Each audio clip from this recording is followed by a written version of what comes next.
الله ينصركم ويثبت أقدامكم.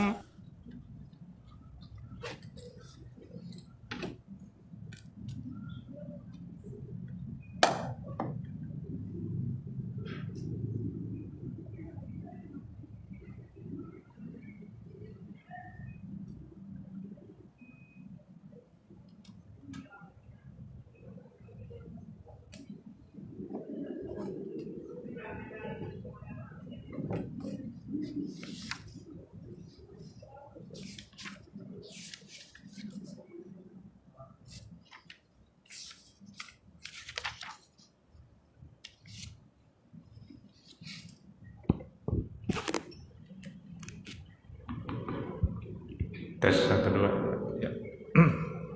Bismillahirrahmanirrahim. Assalamualaikum warahmatullahi wabarakatuh. Alhamdulillahi nahmaduhu wa nasta'inuhu wa nastaghfiruh wa na'udzu billahi min syururi anfusina wa sayyiati a'malina. May yahdihillahu fala mudilla lahu wa may yudlil fala hadiyalah. Asyhadu an la ilaha illallah wahdahu la syarikalah wa asyhadu anna Muhammadan abduhu wa rasuluhu la nabiyya ba'dah. Qala rabbi shrah li sadri wa yassir li amri wahlul 'uqdatam min lisani yafqahu qawli, amma ba'du. Ibu-ibu yang Allah muliakan, syukur alhamdulillah kita dalam keadaan lapang, dalam keadaan diberi kesempatan oleh Allah untuk bersama-sama sholat asar berjamaah, kemudian tadi juga melaksanakan sholat jenazah, kemudian kita isi sedikit pengajian menyambung apa yang sudah ulun jelaskan tentang tafsir ayat-ayat dalam surah Yasin, yang pada pertemuan bulan lalu kita sudah sampai ke ayat 32 dari surah Yasin.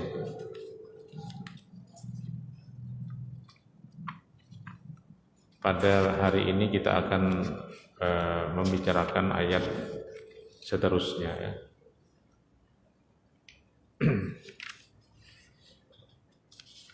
Surah Yasin ini 83 ayat jumlahnya ya, insya Allah nanti mungkin 3 atau 4 kali pertemuan selesai, sehingga kalau kita baca Yasin ada gambaran tentang apa sebenarnya yang dibicarakan oleh Allah terkait dengan surah ini, yang bagi masyarakat tentu surah ini merupakan amalan yang sangat populer, yang sangat terkenal di samping surah Al-Muluk, surah Al-Waqi'ah dan ayat-ayat yang lain.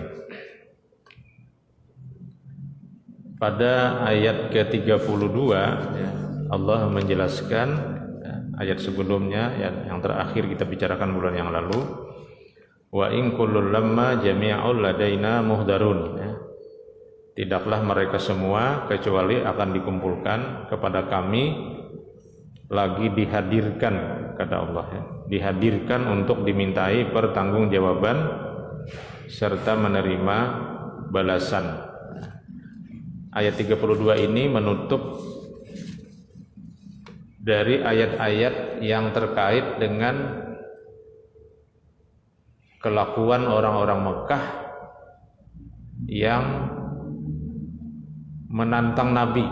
Jadi orang-orang Mekah tidak menerima Nabi, menantang Nabi, lalu kemudian dikisahkan oleh Allah bahwa ada satu negeri yang datang 2 orang rasul, bahkan ditambah rasul ketiga, tapi tetap mereka membangkang. Lalu kemudian mereka disiksa oleh Allah, dan disimpulkan di dalam ayat ke-32, wa in kullul lamma jami'ul ladaina muhdarun. Tidaklah mereka itu semuanya yang menantang Nabi itu, yang menyakiti Nabi, yang menyebabkan Nabi terusir ke Madinah, melainkan semuanya nanti akan dikumpulkan dan dihadirkan oleh Allah untuk dimintai pertanggungjawaban. Nah, itu ayat yang lalu. Berarti ayat 32 itu bercerita tentang kepastian hari akhirat ya. Jadi wa in kullul lamma jami'ul ladaina muhdarun itu berbicara tentang hari akhirat. Hari akhirat adalah hari akibat atau hari pembalasan. Hari di mana orang akan menuai hasil yang ditanamnya selama di dunia. Ya. Setelah kematian yang menghasilkan kehidupan. Nah, jadi kita ini sekarang kan hidup nih. Nah, nanti mati kan? Setelah mati hidup lagi. Jadi ada proses hidup mati gitu. Nah, lalu untuk perbandingan hidup mati itu di ayat 33 Allah membikin ayat. Nah, ayat itu artinya tanda atau ciri atau bukti.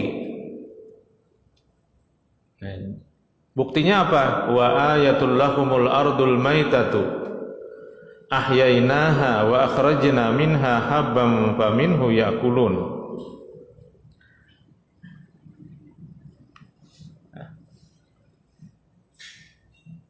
Dan kata Allah, wa ayatun, dan suatu tanda lahum bagi mereka al ardul maitah, bumi yang mati. Jadi tanda bahwa proses kehidupan ini ada hidup, ada mati, ada hidup lagi. Itu salah satunya adalah al ardul maitah, bumi yang mati, bumi yang kering maksudnya. Ahyainaha, lalu Allah hidupkan bumi itu dengan air. Wa akhrajna minha habban, lalu kami keluarkan dari bumi itu biji-bijian, bibit-bibit, lalu tumbuh, lalu berbunga, berbuah. Faminhu ya'kulun, dan darinya mereka dapat makan. Itu oleh Allah sebagai ayat, sebagai bukti bahwa kehidupan ini seperti juga tanaman akan berevolusi, ya, orang menyebutnya berevolusi, ya, berubah. Tapi kalau perubahan tanaman itu perubahannya tidak seperti perubahan hidup dan matinya manusia. Kalau tanaman kan mulanya tidak ada, mati kan, lalu bumi itu dibasahi oleh air, kemudian tumbuh tanaman, dari tanaman memberikan manfaat, kemudian lama-kelamaan tanamannya mati lagi.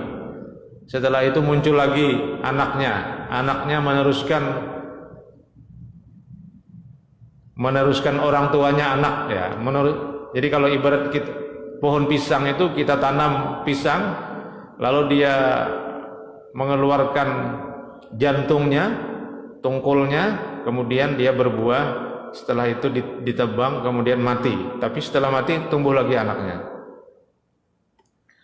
Jadi artinya perkembangan tanaman itu semua akan membawa manfaat, karena tanaman senantiasa memberi manfaat.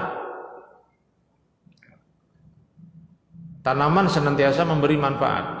Minimal manfaat tanaman itu dalam hal mengeluarkan udara atau menyaring udara sehingga menjadi sangat bersih, ya. Atau menyediakan apa yang disebut dengan klorofil. Klorofil itu zat hijau daun yang menjadi makanan pokok seluruh makhluk hidup termasuk manusia. Itu kata Allah menjadi ayat. Nah, artinya apa? Artinya hidup manusia mestinya seperti tanaman. Hidup bermanfaat, hidup bermanfaat. Ya mungkin ada aja Bang tanaman yang bermudarat. Tumbuh berduri. Nah, ngarannya durian, berduri ngarannya durian, ya. Tapi kan durian itu walaupun berduri, ketika dibuka isinya, oh ternyata enak sekali. Tumbuh berambut, ngarannya rambutan ya. Oh, kalau dilihat kulitnya kalau ditemakan kan melihat aja. Tapi kalau dibuka, kalau dimakan manis. Atau ada rumput, atau ada akar kayu, atau apa namanya, ada tumbuhan merayap di kampung tuh ngarannya penawar sampai. Oh, ngarannya aja penawar sampai. Pahitnya luar biasa. Oh, ternyata obat. Di Indonesia ini banyak tanaman yang kita kira membawa mudarat, ternyata obat. Oh, itu di kampung yang paham itu. Kalau ini obat ini obat ini, obat ini. Nah, itu di kampung. Nah, jadi Allah memberikan ayat sebagai tindak lanjut dari ayat 32 yang menjelaskan bahwa semua kalian itu akan wa in kullul lama jami'ul ladaina muhdarun, tidaklah semua kalian itu melainkan akan dikumpulkan dan dihadirkan untuk memberi untuk pertanggungjawaban. Lalu agar kita dalam pertanggungjawaban kehadirat Allah itu menjadi orang yang baik, maka belajarlah dengan tanaman. Wa ayatul lahumul ardul maitah ahyainaha fa akhrajna minha habba faminhu ya'kulun. Bahkan kata Allah, wa ja'alna fiha jannatin, dan kami telah jadikan padanya kebun-kebun min nakhilin, korma, wa anabin, anggur, wa fajjarna fiha minal uyun, dan kami pancarkan pada bumi itu air. Belajarlah dengan alam. Nah, maka alam ini merupakan guru. Nah, jadi itu yang dibicarakan oleh Yasin. Jadi surah Yasin ini memang hebat sekali isinya. Berbicara tentang hal-hal yang sehari-hari kita temui, tapi mungkin selama ini kita tidak pernah merenungkan. Misalnya ayat 33 dan 34 ini, dan juga nanti 35, yaitu kita belajar dengan tanaman, belajar dengan kebun. Sehingga kebun itu di dalam bahasa Arab disebut dengan jannah, lalu diterjemahkan dengan surga. Jadi surga dalam bahasa Arab adalah jannah, bentuk tunggalnya, bentuk jamaknya jannat. Artinya apa? Artinya kebun.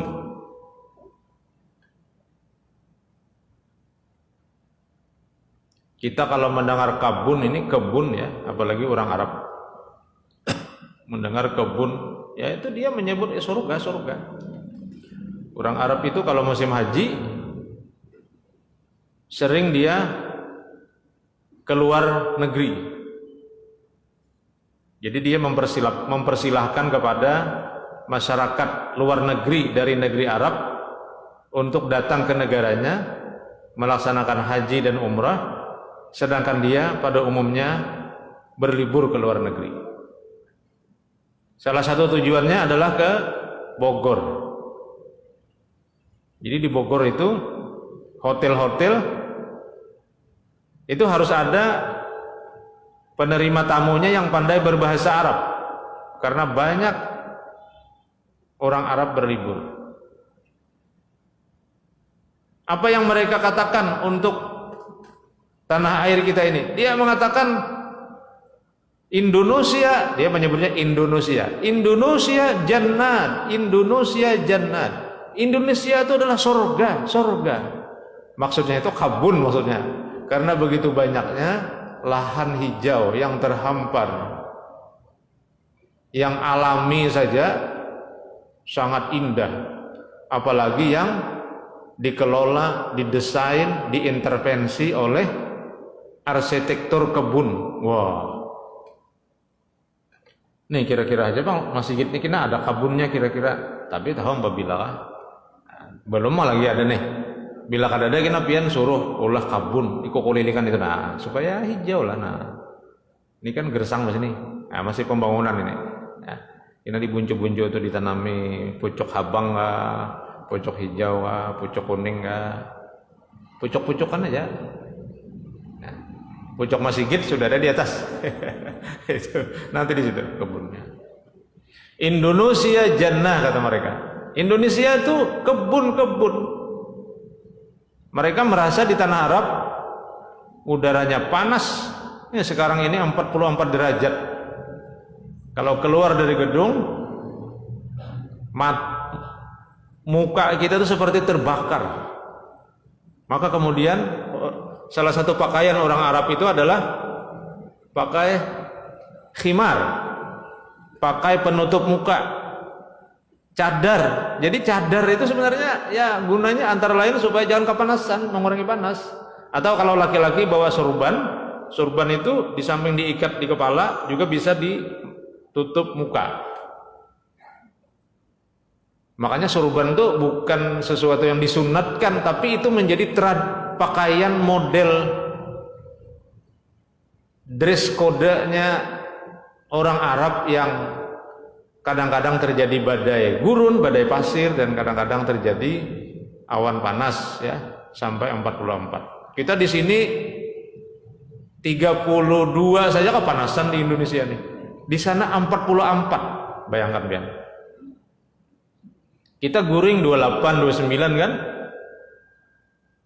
Kalau lebih dari itu mungkin kita berkipas angin. Nah, jadi Allah menyuruh kita agar belajar hidup itu seperti kebun. Menampakkan keindahan demi keindahan. Orang Islam itu pengasih, penyayang, penyantun, pengurhingan, ya, dermawan. Ya, itu orang Islam bersatu, tidak mau melecehkan orang lain. Dulu ada di pengajian itu yang betakon, Ustadz betakon ajar. Apa ajar kita? Menurut bubuhan Subalah ajar. Ya ulun Subalah mana? Menyebut orang tuh orang Subalah gitu ya. Itu menghina, itu tidak boleh itu. Ya, maksudnya itu mungkin yang bukan orang Muhammadiyah ya itu. Lalu betakon orang Subalah. Orang Subalah itu apa aja kayak ini kayak apa menurut pian? Ya ulun Subalah mana? Subalah gunung nggak Subalah mana? Itu kada terasa kita membuat ujaran kebencian namanya. Bukan seperti itu. Orang Islam itu seperti tanaman, seperti kebun, menampakkan keindahan demi keindahan. Nah, sehingga Allah menyebutnya wa ayah dan ayat tanda ya. Lahum bagi mereka. Mereka ini maksudnya manusia. Jadi tadi wa ja'alna fiha jannatin. Kami jadikan di muka bumi itu kebun-kebun min nakhilin dari korma wa anabin anggur wa fajjarna fiha minal uyun, dan kami pancarkan dari bumi itu air. Belajarlah dengan air. Wah. Air itu kan jernih ya. Munnya jernih juga munnya kada jernih ya kada jernih Bang. Tapi ya yang namanya air itu jernih.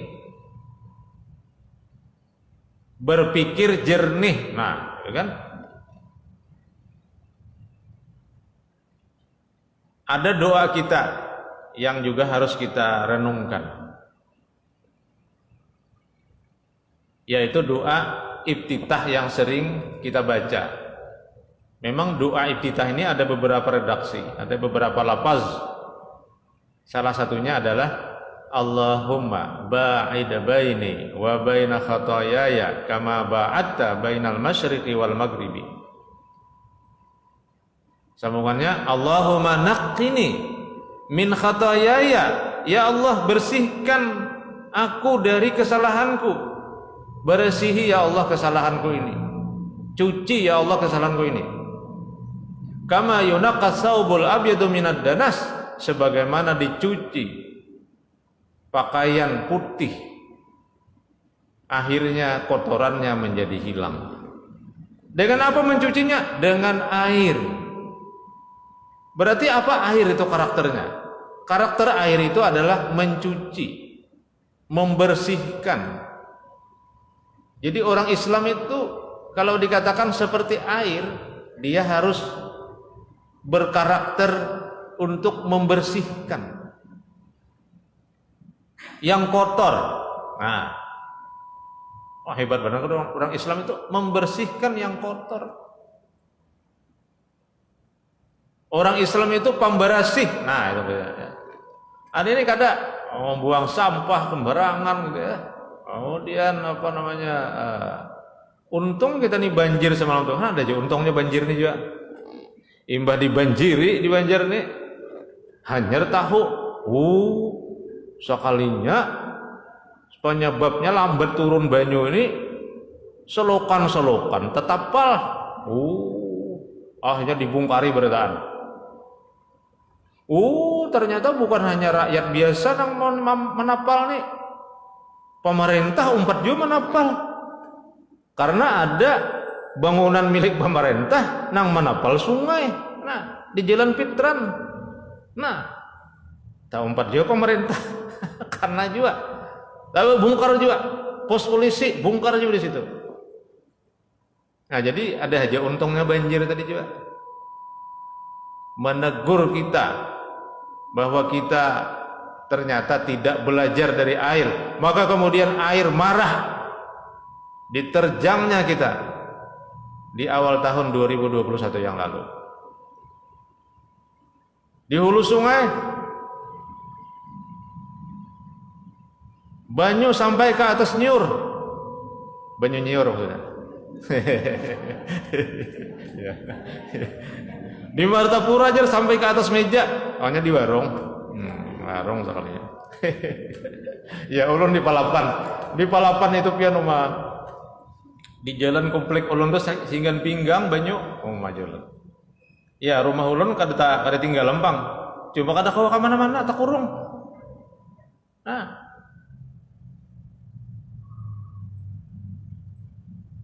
kada tinggalan rumah tapi tak kurung. Nah sama aja lo tinggal aja. Baik tinggalkan jalurnya akhirnya lo mengungsi ke Banjarbaru. Ya. Nah, Banjarbaru tinggi kan. Nah, jadi Bapak Ibu sekalian, wa ja'alna fiha jannatin min nakhilin wa anabin wa fajjarna fiha minal uyun. Itu adalah ayat Allah. Pelajaran yang disuguhkan oleh Allah kepada kita.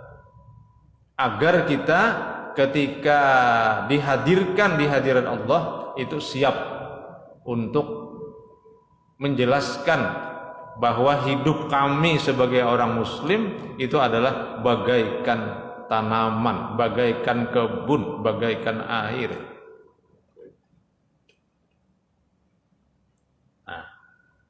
Liyakulu min samarihi wa ma amilatu aydihim afala yashkurun, kata Allah. Untuk mereka makan dari buah-buahannya, buah-buahan kebun tadi, dan mereka juga mendapatkan manfaat dari apa-apa yang tangan mereka mengolahnya. Jadi maksudnya bumi ini menghasilkan sesuatu, menghasilkan tanaman, menghasilkan buah-buahan, lalu dimakan buah-buahan itu oleh kita. Lalu juga di antara apa yang tumbuh di atas alam ini juga kita bikin, kita olah. Ini mimbar yang saling bagusan, ini dari kayu. Kayunya di mana? Tumbuh di tanah kayunya ini. Mungkin di Jepara, di Jawa Timur, dari Jawa Tengah. Atau kalau ulin, ya ada kita sini di Pegunungan Meratus. Itu namanya wa ma amilathu aidihim. Kita mendapatkan manfaat dari hasil olahan terhadap sesuatu yang ditumbuhkan oleh Allah dari bumi ini. Jadi kalau kita simpulkan, bumi dihidupkan oleh Allah menghasilkan manfaat. Maka pelajaran yang dapat diambil manusia dihidupkan oleh Allah di muka bumi juga harus bermanfaat. Itu dari ayat 33 sampai 35 ini. Lalu ditanya oleh Allah, "Afala yaskurun?" Maka apakah atau mengapakah, afala yaskurun, mengapakah manusia itu tidak mau bersyukur terhadap atau kepada Allah yang dia telah menerima banyak sekali manfaat dari alam ini, berupa kebun, tanaman, buah-buahan, air, semuanya kita pakai, kita gunakan. Nah, sedikit lagi sebelum tanya jawab. Ayat 36, Subhanalladzi khalaqal azwaja kullaha mimma tumbitul ardu wa min anfusihim wa mimma la ya'lamun. Maha suci Dia dari segala kekurangan. Maksudnya Allah maha suci dari kekurangan, dari tuduhan-tuduhan orang kafir. Maha suci Allah dari tuduhan yang tidak benar terhadap Dia. Alladzi khalaqal azwaja, Dialah Tuhan yang telah menciptakan pasangan-pasangan semuanya. Kullaha. Jadi Allah itu menciptakan semuanya itu berpasangan. Pasangan yang berfungsi sebagai pejantan dan betina. Mimma tumbitul ardu, baik dari apa yang ditumbuhkan oleh bumi, wa min anfusihim, dan demikian juga dari diri mereka sebagai manusia, di mana mereka terdiri dari lelaki dan perempuan. Wa mimma la ya'lamun, dan demikian juga diciptakan berpasangan-pasangan dari apa yang tidak atau belum mereka ketahui, baik makhluk hidup atau benda-benda yang tidak bernyawa. Jadi alam ini diciptakan oleh Allah berpasangan. Dan dari pasangan itu akan muncul generasi. Di sini ada isyarat bahwa tidak semuanya kita ketahui dengan baik ya. Alam ini tentang pasangan-pasangannya hanya sebahagian mungkin yang sudah kita ketahui. Ada sini orang kandangan lah. Di kandangan itu ada namanya batu bini, batu laki kah batu bini? Batu laki kah? Batu bini. Jadi rupanya orang Bahari sudah mengatakan batu aja itu ada laki bini. Batu laki, batu bini. Itu maksudnya Subhanalladzi khalaqal azwaja kullaha. Kullaha itu semuanya. Mimma tumbitul ardu, baik yang ditumbuhkan bumi, wa min anfusihim, atau diri mereka sendiri sebagai manusia. Jelas kita ini ada laki-laki, ada perempuan, wa mimma la ya'lamun. Dan juga benda-benda baik bernyawa atau tidak yang engkau tidak mengetahui. Itu juga menjadi ayat Allah, menjadi tanda, menjadi pelajaran ya.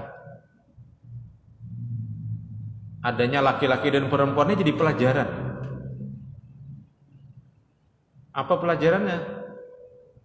Adanya laki-laki perempuan pada jenis makhluk manusia, misalnya kita nih, banyak pelajarannya. Pertama adalah pelajaran tentang perbedaan. Seorang suami jelas berbeda dari istrinya, seorang istri jelas berbeda dari suaminya.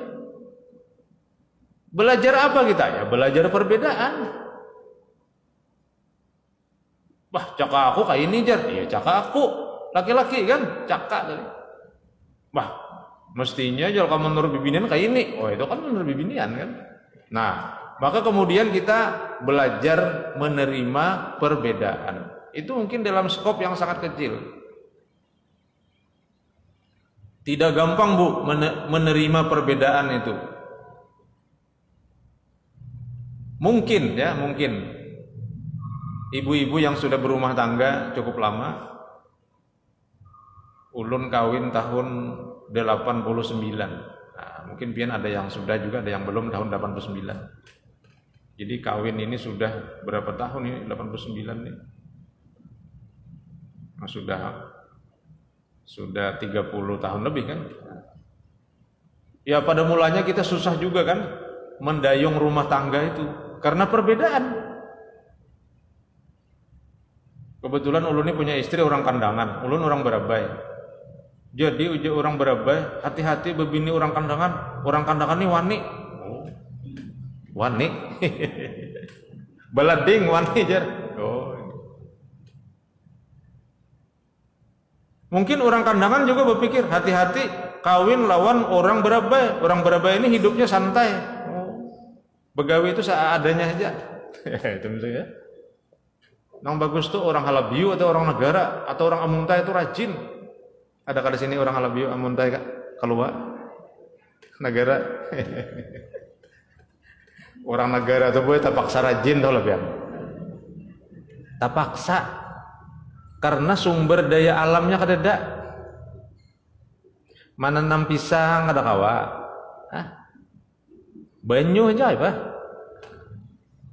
Jadinya terpaksa berdiaspora, terpaksanya eksodus, ya, pindah ya kan, keluar.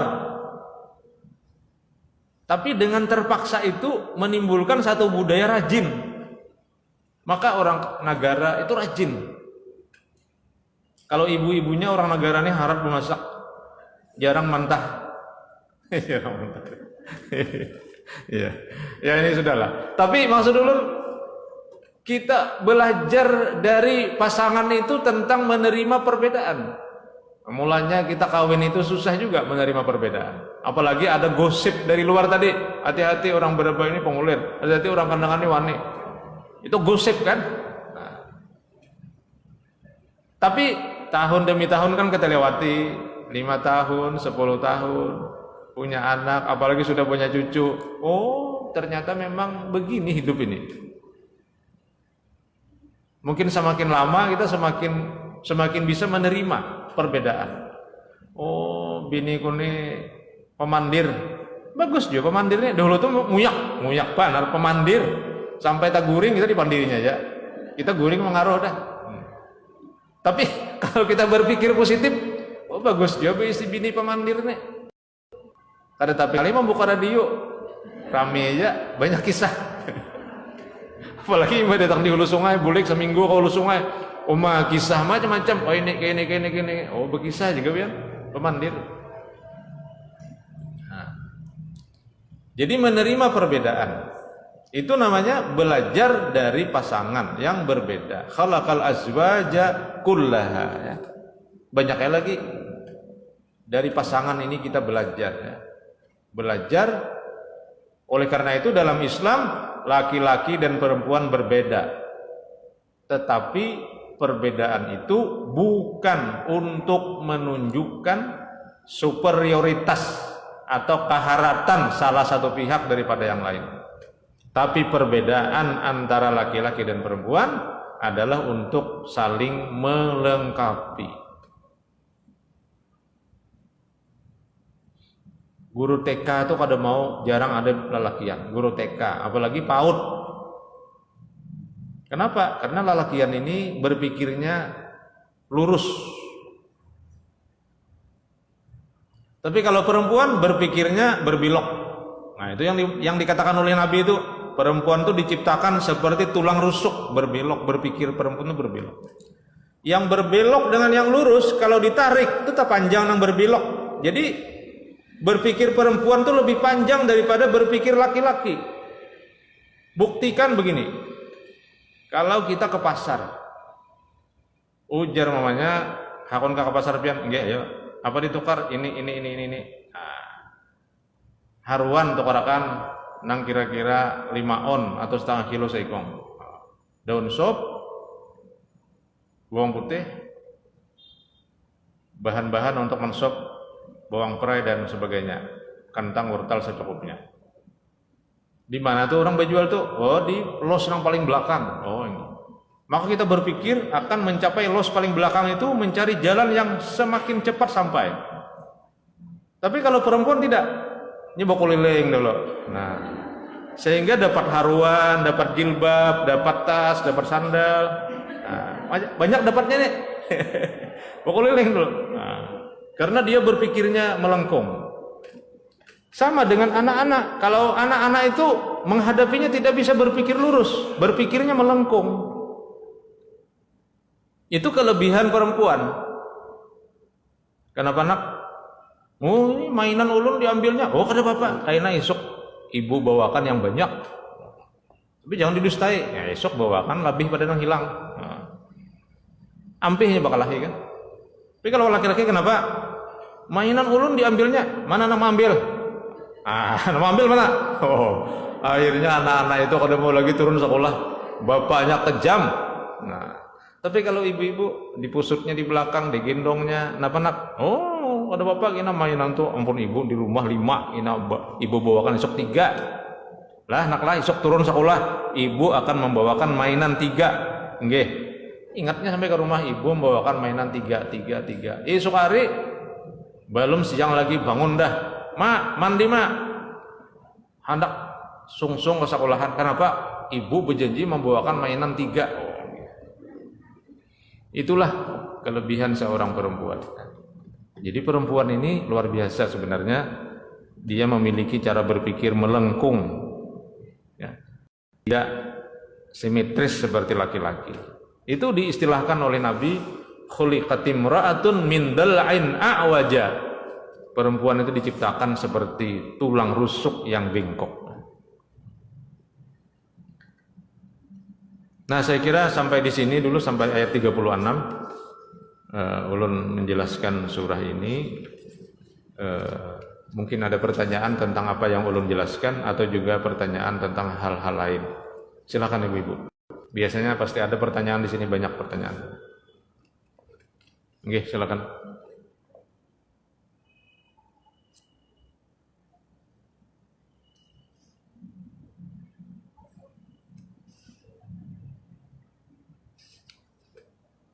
Ada tadi mic-nya tadi ya, bemik. Pengaras suaranya tadi. Ya, silakan.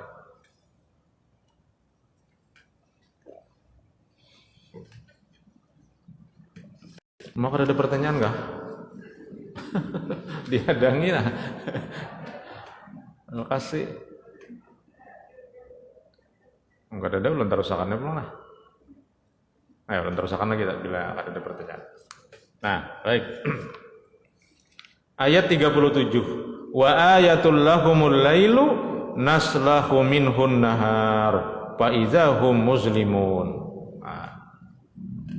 Dan suatu tanda bagi mereka, bagi orang-orang yang tidak beriman dan juga bagi seluruh manusia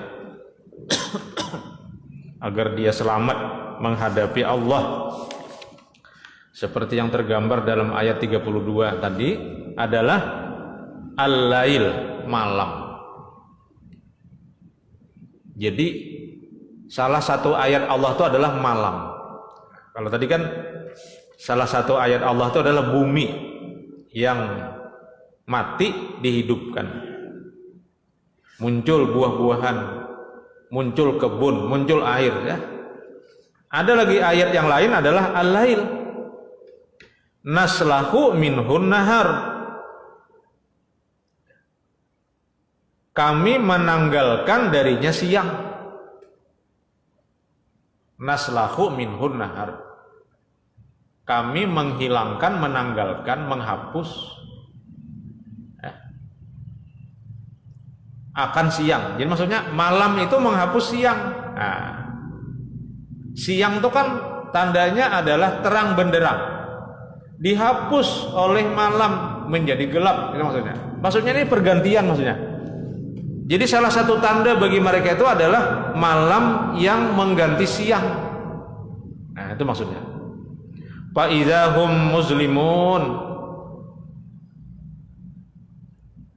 maka dengan serta-merta mereka berada dalam kegelapan.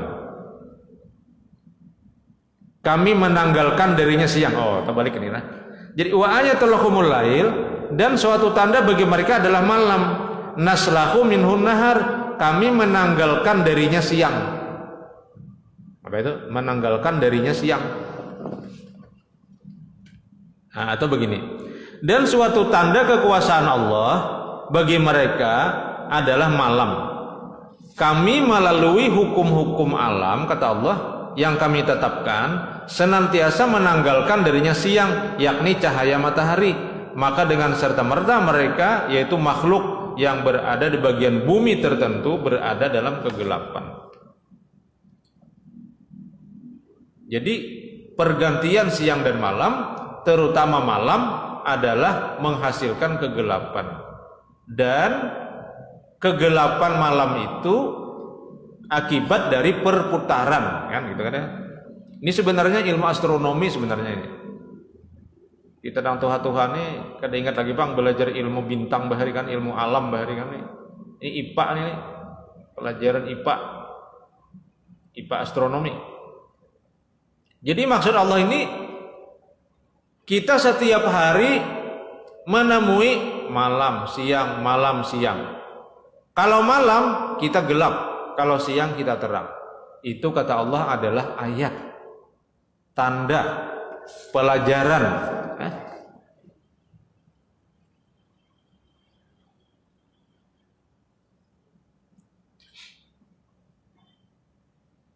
Dari mana pelajarannya siang dan malam ini? Yaitu dari segi waktu. Jadi kita harus belajar tentang waktu.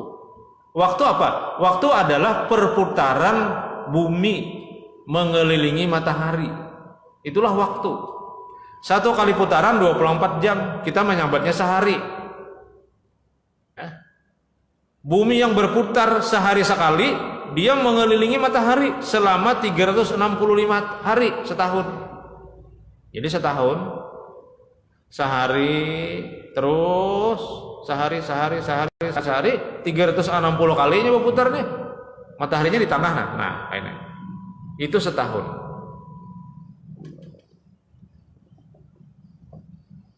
Lalu Allah membuat aturan terkait dengan soal waktu ini. Pertama, terkait dengan ibadah. Kalau kita ingat waktu, itu ingat ibadah. Ada sholat ya, harian. Pagi sebelum terbit matahari, subuh. Siang tergelincir zuhur. Tergelincir matahari itu ya, 45 derajat. Nah, itu asar. Tenggelam matahari maghrib. Hilang rona merah atau syapak merah di barat isya. Sehari itu putar. Nah, Allah menyuruh kita ingat waktu melalui sholat.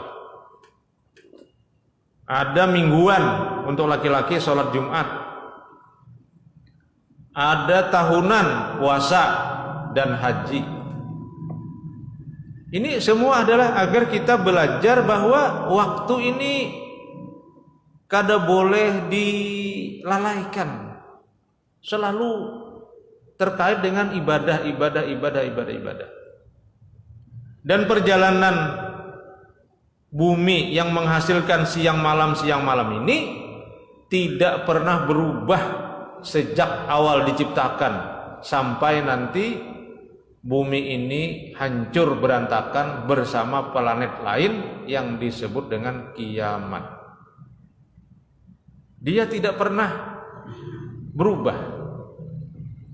Dalam bahasa lain, alam ini, bumi dan langit ini tunduk kepada Allah. Kan ada ayatnya. Ketika dikatakan kepada bumi dan langit, datanglah engkau hai bumi dan langit kepadaku, suka atau terpaksa. Qalata ataina ta'i'in. Maka bumi dan langit berkata kepada Allah, ya Allah, kami datang kepada engkau dengan taat. Sehingga gerakan bumi yang menghasilkan siang malam ini tidak pernah berubah. Nah, kecuali sekarang ini yang terjadi apa? Perubahan iklim. Nah, ini lain lagi nih, perubahan iklim nih. Perubahan iklim ini akibat dari kecerobohan manusia. Tapi kalau perputaran bumi ini kan ada berubah. Tapi kalau suhu bumi itu berubah.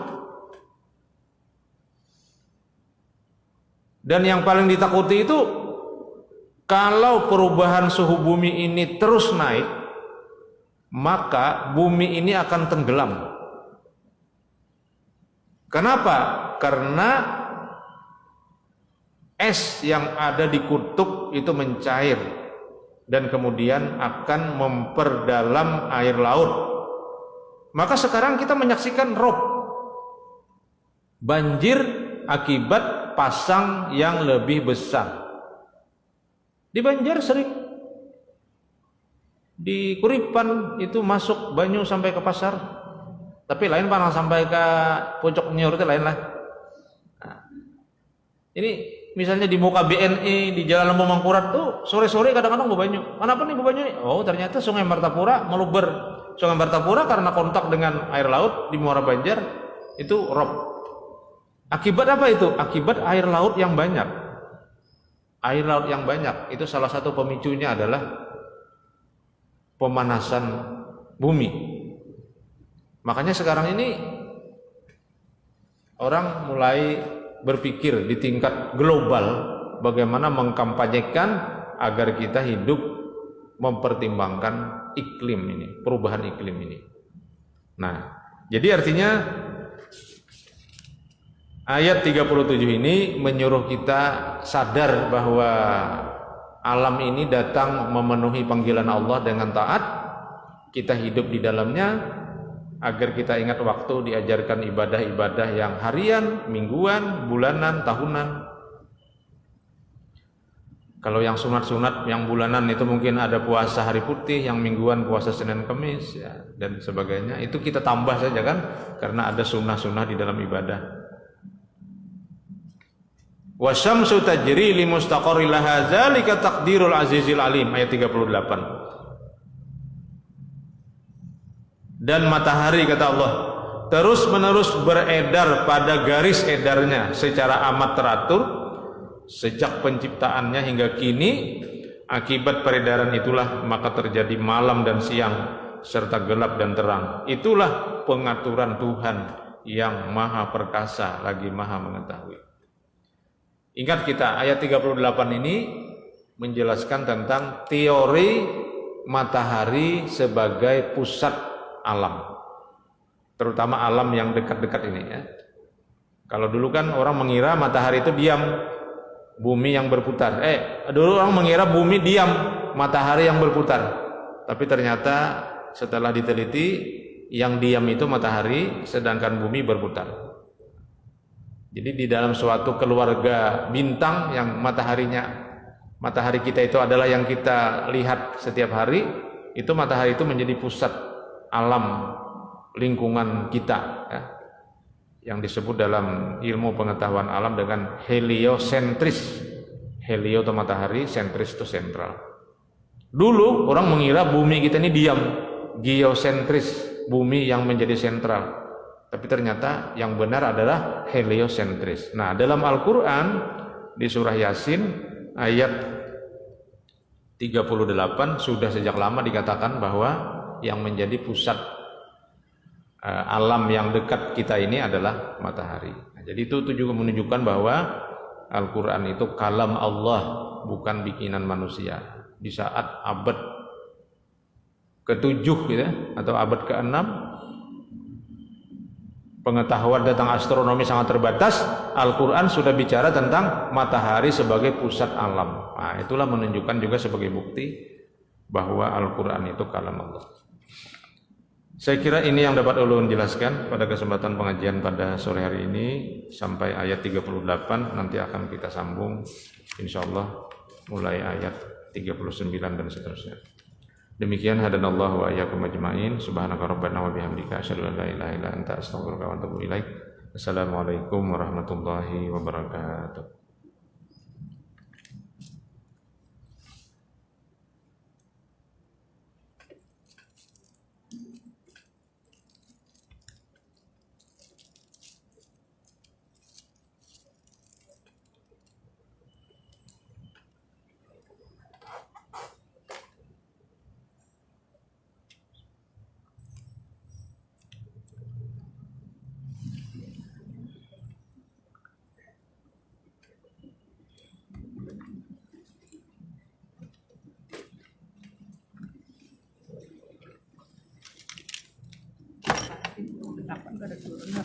Oh, nang betok ada turun.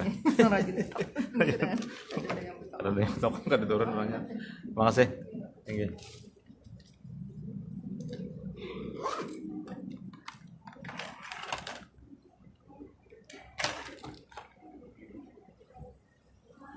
Oke, makasih.